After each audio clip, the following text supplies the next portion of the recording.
तो अभी हमारे पास दो बुलिश कैंडल्स बनी हुई दिख रही हैं।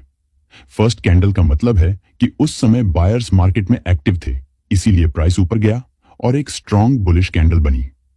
लेकिन जो सेकंड कैंडल बनी है उसका बिहेवियर थोड़ा अलग है। यह कैंडल हमें बताती है कि प्राइस पहले डाउनसाइड गया और फर्स्ट कैंडल के लो के नीचे की लिक्विडिटी को स्वीप किया। उसके बाद यह कैंडल बुलिश क्लोज हुई। ऐसी कैंडलस्टिक्स हमें अक्सर तब देखने को मिलती हैं जब मार्केट रिवर्सल का ट्राई करता है, लेकिन एक्चुअल रिवर्सल नहीं होता। तो अगर हम इस कैंडलस्टिक की साइकोलॉजी को समझें तो जब फर्स्ट कैंडल चार्ट पर फॉर्म होती है तो उस टाइम बायर्स काफी स्ट्रांग होते हैं, जिसकी वजह से एक स्ट्रांग बुलिश कैंडल बन जाती है।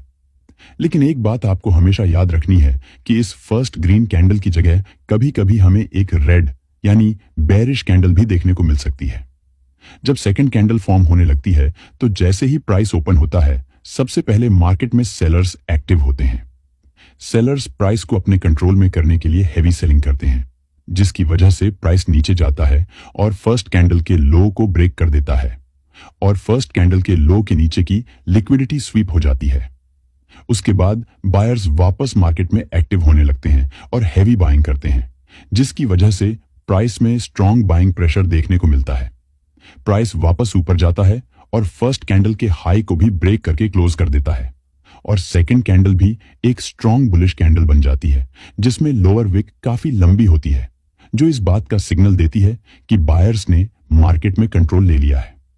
जैसे कि आप जानते हैं, जब किसी कैंडल की लोअर विक लंबी होती है तो इसका मतलब होता है कि बायर्स का प्रेशर स्ट्रांग है और प्राइस आगे भी बुलिश मूव कर सकता है। तो यहां पे भी मार्केट के बुलिश मूव करने की प्रोबेबिलिटी अधिक होती है। जब सेकंड कैंडल फर्स्ट कैंडल के लो को तोड़ती है तो इसे हम मैनिपुलेशन कहते हैं, क्योंकि यहां बायर्स के साथ साथ काफी सारे सेलर्स भी ट्रैप हो जाते हैं। इस समझने के लिए चलिए इन दोनों कैंडल्स का स्ट्रक्चर ड्रॉ करते हैं ताकि आपको अच्छे से समझ आ जाए। तो अभी जैसा कि हम देख रहे हैं कि यहां पे हमें फर्स्ट कैंडल बुलिश बनी हुई दिख रही है। जब हम इस फर्स्ट कैंडल के स्ट्रक्चर को लाइन के फॉर्म में ड्रॉ करते हैं तो ये कुछ इस तरह का दिखाई देता है, जिसमें ओपन, लोअर, हाई और क्लोज सब कुछ क्लियरली आइडेंटिफाई किया जा सकता है। अब देखिए, जब नेक्स्ट कैंडल चार्ट पर फॉर्म होना स्टार्ट करती है तो प्राइस सबसे पहले नीचे जाता है और फर्स्ट कैंडल के लो को ब्रेक कर देता है। जैसे ही प्राइस फर्स्ट कैंडल के लो को तोड़ता है, बहुत सारे बायर्स जो यहां से बाइंग किए हुए होते हैं उनके स्टॉप लॉस हंट हो जाते हैं और कई नए सेलर्स ब्रेकडाउन देखकर सोचते हैं कि मार्केट अब नीचे जाएगा, इसीलिए वो सेल कर देते हैं और अपने स्टॉप लॉस ऊपर लगा देते हैं। जब यहां पे काफी सारे रिटेलर्स सेल कर चुके होते हैं तब बायर्स एक्टिव होते हैं और स्ट्रांग बाइंग करके प्राइस को ऊपर ले जाने लगते हैं। इस वजह से जितने भी सेलर्स ब्रेकडाउन पे सेल किए होते हैं वो सभी ट्रैप हो जाते हैं। उसके बाद प्राइस फर्स्ट कैंडल के हाई को भी ब्रेक करके स्ट्रांग बुलिश क्लोज कर देता है। जब भी मार्केट में ये कंडीशन बनती है तो ये बताता है कि इस टाइम मार्केट में बायर्स काफी स्ट्रांग हैं और आगे भी बुलिश मूव कर सकता है, तो अब हमें बाइंग साइड के ट्रेड में एंटर करना होता है। इसे हमें कैसे ट्रेड करना होता है ये समझने से पहले आइए हम इसे बेरिश कॉन्टेक्स्ट में भी समझ लेते हैं, उसके बाद हम इसे ट्रेड करना सीखेंगे। तो अभी हमारे पास दो बेरिश कैंडल्स बनी हुई दिख रही हैं। फर्स्ट कैंडल का मतलब है कि उस समय सेलर्स मार्केट में एक्टिव थे, इसीलिए प्राइस नीचे गया और एक स्ट्रॉन्ग बेरिश कैंडल बनी। लेकिन जो सेकंड कैंडल बनी है उसका बिहेवियर थोड़ा अलग है। यह कैंडल हमें बताती है कि प्राइस पहले अपसाइड गया और फर्स्ट कैंडल के हाई के ऊपर की लिक्विडिटी को स्वीप किया। उसके बाद यह कैंडल बेरिश क्लोज हुई। ऐसी कैंडलस्टिक्स हमें अक्सर तब देखने को मिलती हैं जब मार्केट रिवर्सल का प्रयास करता है, लेकिन वास्तविक रिवर्सल नहीं होता। तो अगर हम इस कैंडलस्टिक की साइकोलॉजी को समझें तो जब फर्स्ट कैंडल चार्ट पे फॉर्म होती है तो उस समय सेलर्स काफी स्ट्रांग होते हैं, जिसकी वजह से एक स्ट्रांग बेरिश कैंडल बन जाती है। लेकिन एक बात आपको हमेशा याद रखनी है कि इस फर्स्ट रेड कैंडल की जगह कभी कभी हमें एक ग्रीन यानी बुलिश कैंडल भी देखने को मिल सकती है। अब जब सेकंड कैंडल फॉर्म होने लगती है तो जैसे ही प्राइस ओपन होता है, सबसे पहले मार्केट में बायर्स एक्टिव होते हैं। बायर्स प्राइस को अपने कंट्रोल में करने के लिए हैवी बाइंग करते हैं, जिसकी वजह से प्राइस ऊपर जाता है और फर्स्ट कैंडल के हाई को ब्रेक कर देता है और फर्स्ट कैंडल के हाई के ऊपर की लिक्विडिटी स्वीप हो जाती है। उसके बाद सेलर्स वापस मार्केट में एक्टिव होने लगते हैं और हैवी सेलिंग करते हैं, जिसकी वजह से प्राइस में स्ट्रॉन्ग सेलिंग प्रेशर देखने को मिलता है। प्राइस वापस नीचे जाता है और फर्स्ट कैंडल के लो को भी ब्रेक करके क्लोज कर देता है और सेकंड कैंडल भी एक स्ट्रॉन्ग बेरिश कैंडल बन जाती है जिसमें अपर विक काफी लंबी होती है, जो इस बात का सिग्नल देती है कि सेलर्स ने मार्केट में कंट्रोल ले लिया है। जैसे कि आप जानते हैं, जब किसी कैंडल की अपर विक लंबी होती है तो इसका मतलब होता है कि सेलर्स का प्रेशर स्ट्रांग है और प्राइस आगे भी बेरिश मूव कर सकता है। तो यहां पे भी मार्केट के बेरिश मूव करने की प्रोबेबिलिटी अधिक होती है। जब सेकंड कैंडल फर्स्ट कैंडल के हाई को तोड़ती है तो इसे हम मैनिपुलेशन कहते हैं, क्योंकि यहां सेलर्स के साथ साथ काफी सारे बायर्स भी ट्रैप हो जाते हैं। इसे समझने के लिए चलिए इन दोनों कैंडल्स का स्ट्रक्चर ड्रॉ करते हैं ताकि आपको अच्छे से समझ आ जाए। तो अभी जैसा कि हम देख रहे हैं कि यहां पे हमें पहली कैंडल बेयरिश बनी हुई दिख रही है। जब हम इस पहली कैंडल के स्ट्रक्चर को लाइन के फॉर्म में ड्रॉ करते हैं तो ये कुछ इस तरह का दिखाई देता है, जिसमें ओपन, हाई, लो और क्लोज सब कुछ क्लियरली आइडेंटिफाई किया जा सकता है। अब देखिए, जब नेक्स्ट कैंडल चार्ट पे फॉर्म होना स्टार्ट करती है तो प्राइस सबसे पहले ऊपर जाता है और फर्स्ट कैंडल के हाई को ब्रेक कर देता है। जैसे ही प्राइस फर्स्ट कैंडल के हाई को तोड़ता है, बहुत सारे सेलर्स जो यहां से सेलिंग किए हुए होते हैं उनके स्टॉप लॉस हंट हो जाते हैं और कई नए बायर्स ब्रेकआउट देखकर सोचते हैं कि मार्केट अब ऊपर जाएगा, इसलिए वो बाय कर लेते हैं और अपने स्टॉप लॉस नीचे लगा देते हैं। जब यहां पे काफी सारे रिटेलर्स बाय कर चुके होते हैं तब सेलर्स एक्टिव होते हैं और स्ट्रॉन्ग सेलिंग करके प्राइस को नीचे ले जाने लगते हैं। इस वजह से जितने भी बायर्स ब्रेकआउट पे बाय किए होते हैं वो सभी ट्रैप हो जाते हैं। उसके बाद प्राइस फर्स्ट कैंडल के लो को भी ब्रेक करके स्ट्रॉन्ग बेरिश क्लोज कर देता है। जब भी मार्केट में ये कंडीशन बनती है तो ये बताता है कि इस टाइम मार्केट में सेलर्स काफी स्ट्रॉन्ग हैं और प्राइस आगे भी बेरिश मूव कर सकता है। तो ऐसी कंडीशन में हमें सिर्फ सेलिंग साइड के ट्रेड में एंटर करना होता है। तो चलिए अब हम इन दोनों मैनिपुलेटिव कैंडलस्टिक्स को ट्रेड करना सीख लेते हैं। तो जैसा कि अभी आपको अच्छे से समझ आ गया होगा कि बेरिश मैनिपुलेटिव कैंडलस्टिक्स कैसे चार्ट पर फॉर्म होती हैं, उनका स्ट्रक्चर कैसे दिखता है, और आपको यह भी पता होगा कि जब भी हमें बेरिश मैनिपुलेटिव कैंडलस्टिक्स चार्ट पर बनती हुई दिखती हैं तो ये एक बेरिश सिग्नल होता है जो हमें बताता है कि प्राइस अब नीचे की तरफ मूव कर सकता है। तो इस पैटर्न को ट्रेड करने के लिए सबसे पहले हमें इस कैंडल के स्ट्रक्चर को लोअर टाइम फ्रेम पर देखना होता है। यानी अगर ये कैंडल हमें हायर टाइम फ्रेम पर बनती हुई दिखती है तो हमें लोअर टाइम फ्रेम पर एंट्री प्लान करनी होती है। अगर ये बेरिश मैनिपुलेटिव कैंडल एक दिन टाइम फ्रेम पर बनती है तो हमें 1 घंटे पर एंट्री प्लान करनी होती है। अगर ये कैंडल 4 घंटे के टाइम फ्रेम पर बनती दिखती है तो हमें एंट्री 30 मिनट पर प्लान करनी होती है। अगर बेरिश मैनिपुलेटिव कैंडल 1 घंटे के टाइम फ्रेम पर दिखती है तो हमें एंट्री 15 मिनट पर प्लान करनी होती है। अगर कैंडल 30 मिनट टाइम फ्रेम पर बनती है तो हमें एंट्री 5 मिनट पर प्लान करनी होती है। और अगर 15 मिनट पर दिखती है तो हमें 1 मिनट टाइम फ्रेम पर एंट्री प्लान करनी होती है।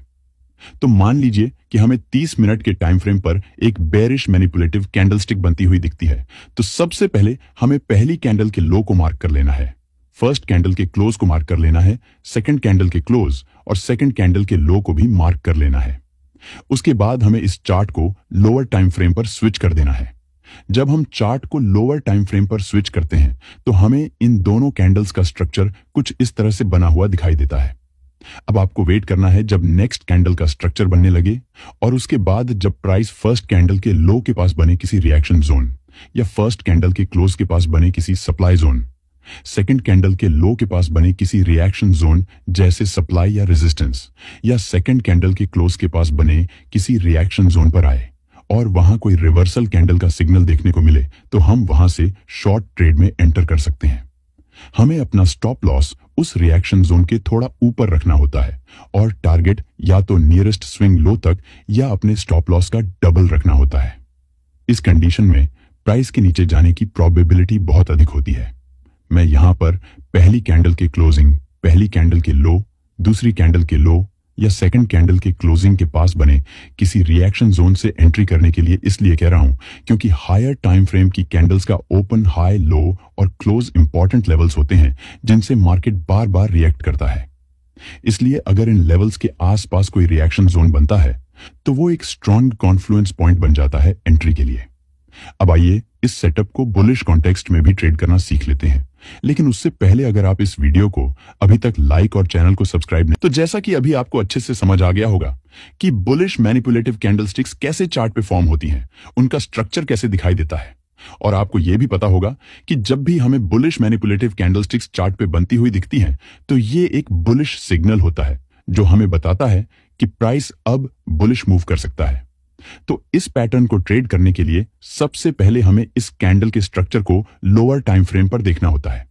यानी अगर ये कैंडल हमें हायर टाइम फ्रेम पर बनती हुई दिखती है तो हमें लोअर टाइम फ्रेम पर एंट्री प्लान करनी होती है। अगर ये बुलिश मैनिपुलेटिव कैंडल एक दिन टाइम फ्रेम पर बनती है तो हमें 1 घंटे पर एंट्री प्लान करनी होती है। अगर ये कैंडल 4 घंटे के टाइम फ्रेम पर बनती दिखती है तो हमें एंट्री 30 मिनट पर प्लान करनी होती है। अगर बुलिश मैनिपुलेटिव कैंडल 1 घंटे के टाइम फ्रेम पर दिखती है तो हमें एंट्री 15 मिनट पर प्लान करनी होती है। अगर कैंडल 30 मिनट टाइम फ्रेम पर बनती है तो हमें एंट्री 5 मिनट पर प्लान करनी होती है, और अगर 15 मिनट पर दिखती है तो हमें 1 मिनट टाइम फ्रेम पर एंट्री प्लान करनी होती है। तो मान लीजिए कि हमें 30 मिनट के टाइम फ्रेम पर एक बुलिश मैनिपुलेटिव कैंडलस्टिक बनती हुई दिखती है, तो सबसे पहले हमें पहली कैंडल के हाई को मार्क कर लेना है, फर्स्ट कैंडल के क्लोज को मार्क कर लेना है, सेकंड कैंडल के क्लोज और सेकंड कैंडल के हाई को भी मार्क कर लेना है। उसके बाद हमें इस चार्ट को लोअर टाइम फ्रेम पर स्विच कर देना है। जब हम चार्ट को लोअर टाइम फ्रेम पर स्विच करते हैं तो हमें इन दोनों कैंडल्स का स्ट्रक्चर कुछ इस तरह से बना हुआ दिखाई देता है। अब आपको वेट करना है जब नेक्स्ट कैंडल का स्ट्रक्चर बनने लगे, और उसके बाद जब प्राइस फर्स्ट कैंडल के हाई के पास बने किसी डिमांड जोन, या फर्स्ट कैंडल के क्लोज के पास बने किसी डिमांड जोन, सेकंड कैंडल के हाई के पास बने किसी डिमांड जोन, या सेकंड कैंडल के क्लोज के पास बने किसी डिमांड जोन में से किसी भी लेवल पर आए और वहां कोई रिवर्सल कैंडल का सिग्नल देखने को मिले, तो हम वहां से लॉन्ग ट्रेड में एंटर कर सकते हैं। हमें अपना स्टॉप लॉस उस डिमांड जोन के थोड़ा नीचे रखना होता है और टारगेट या तो नियरेस्ट स्विंग हाई तक या अपने स्टॉप लॉस का डबल रखना होता है। इस कंडीशन में प्राइस के ऊपर जाने की प्रोबेबिलिटी बहुत अधिक होती है। मैं यहां पे फर्स्ट कैंडल के क्लोजिंग, फर्स्ट कैंडल के हाई, सेकंड कैंडल के हाई या सेकंड कैंडल के क्लोजिंग के पास बने किसी रिएक्शन जोन से एंट्री करने के लिए इसलिए कह रहा हूं क्योंकि हायर टाइम फ्रेम की कैंडल्स का ओपन, हाई, लो और क्लोज इंपॉर्टेंट लेवल्स होते हैं जिनसे मार्केट बार बार रिएक्ट करता है। इसीलिए अगर इन लेवल्स के आसपास कोई रिएक्शन जोन जैसे डिमांड जोन या सपोर्ट बनता है तो वो एक स्ट्रॉन्ग कॉन्फ्लुएंस पॉइंट बन जाता है एंट्री के लिए। फॉर एग्जांपल, आप यहां पे देख सकते हैं कि मार्केट यहां पे कुछ इस तरह से मूव किया हुआ है और उसके बाद यहां पे हमें बुलिश मैनिपुलेटिव कैंडलस्टिक्स बनती हुई दिख रही हैं, क्योंकि ये कैंडल अपनी पिछली कैंडल के लो के नीचे की लिक्विडिटी को स्वीप करके ऊपर क्लोजिंग की हुई है। तो अभी हम फर्स्ट कैंडल और सेकंड कैंडल के ओपन और हाई को मार्क कर रहे हैं। उसके बाद हम इस चार्ट को लोअर टाइम फ्रेम पर स्विच कर देते हैं। ये चार्ट 15 मिनट टाइम फ्रेम का है, तो इसका lower time frame 1 minute time frame होगा। तो जब हम इस चार्ट को 1 मिनट टाइम फ्रेम पर स्विच करते हैं तो यहां पे हमें देखने को मिलता है कि जब ये रेड कैंडल चार्ट पे फॉर्म हो रही थी तो प्राइस ऊपर गया था और उसके बाद नीचे आ गया था और यहां पे क्लोज कर दिया था। उसके बाद जब नेक्स्ट कैंडल फॉर्म होना शुरू हुई थी तो सबसे पहले प्राइस पिछली कैंडल के लो को ब्रेक करके इसके नीचे की लिक्विडिटी स्वीप किया था। उसके बाद प्राइस ऊपर जाकर यहां कहीं पे क्लोज कर दिया था। तो इसका मतलब है कि अभी मार्केट में बायर्स काफी स्ट्रांग हैं और प्राइस ऊपर जा सकता है। अब देखिए, जब नेक्स्ट कैंडल का स्ट्रक्चर फॉर्म होने लगा है तो प्राइस इस सपोर्ट लेवल पर आया है और यहां पे एक बुलिश इनगल्फिंग कैंडल बन गई है जो कि बुलिश रिवर्सल का सिग्नल देती है। इसलिए अब हम यहां से बाइंग साइड के ट्रेड में एंटर कर सकते हैं। इसके लिए हमारा स्टॉप लॉस सपोर्ट लेवल के नीचे रहेगा और हमारा टारगेट हमारे स्टॉप लॉस का डबल। अब उसके बाद आप देख सकते हैं कि प्राइस यहां से स्ट्रांगली मूव करते हुए अप ट्रेंड में चला गया है और हमारा टारगेट आसानी से हो गया है। ये एक काफी पावरफुल सेटअप है। अगर आप इसे मास्टर कर लेते हैं और सही तरीके से यूज करना सीख लेते हैं तो आप इससे काफी अच्छे रिजल्ट्स गेन कर सकते हैं। ये सेटअप अभी थोड़ा कॉम्प्लिकेटेड लग सकता है, लेकिन जब हम इसे लाइव मार्केट में बनता हुआ देखते हैं और उस टाइम जब हम इसे यूज करते हैं तो हमें सब कुछ बहुत अच्छे से समझ आ जाता है कि कहां से एंट्री प्लान करनी है। तो अगर वीडियो नॉलेजेबल लगी तो वीडियो को एक लाइक करके चैनल को सब्सक्राइब जरूर कर लीजिए और इस वीडियो को अपने दोस्तों के साथ भी शेयर कर दीजिए ताकि उन्हें भी वैल्यूएबल नॉलेज मिल सके। क्योंकि जो नॉलेज हम आपको यहाँ पे फ्री में दे देते हैं वैसी नॉलेज आपको कहीं और नहीं मिलेगी, क्योंकि हम वही चीजें आपको सिखाते हैं जो हमने अपने खुद के एक्सपीरियंस से सीखी हुई हैं। इसलिए आप लोग कमेंट करके अपना फीडबैक जरूर दीजिए कि आपको हमारे एपिसोड कैसे लगते हैं। और अगर